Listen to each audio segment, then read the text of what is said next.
Salom hamma rayderlarga. Bu skuterlarni tank shunga o'xshash orqa bagajnik krepleniyasi bo'ladi, bilsanglar.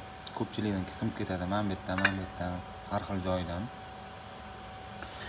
Kimga kerak bo'lsa, nobodib shu tekin kelib olib ketishinglar mumkin. Faqat mana bu davomli защитник ko'pchilik biladi. Kimga nobodo kerak bo'lsa, bu holatda tekin o'zinglar o'rnatib olasizlar. Tepadagi krepleniyasi bor, faqat mana bu krepleniyasi yo'q, anu поворотникka qotadigan joyi. Nimadir qilib amalga orsanglar bo'ladi. Shamoldan to'sadi. Kimga kerak bo'lsa kelib olib ketinglar.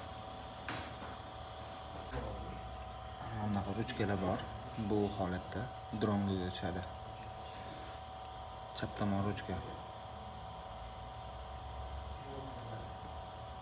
Tormozniki. Kerak bo'lsa nobodo shu bor, imamnaqa tanklarniki bor. Endi ko'pchilikniki mana bittasi sinib ketadi. Kimgadir manfaatli bo'ladi deb o'ylayman. Shular ham elektroskuterda yuradigan akalar, mabodo mana bunaqa shtekirlar erib ketgan bo'lsa, busi bor, tekin. Simni o'smanchada darsga elektroskuterda yuradiganlar akalarga mabodo mana bu narsa sizlarga kerak bo'lsa, busi bor.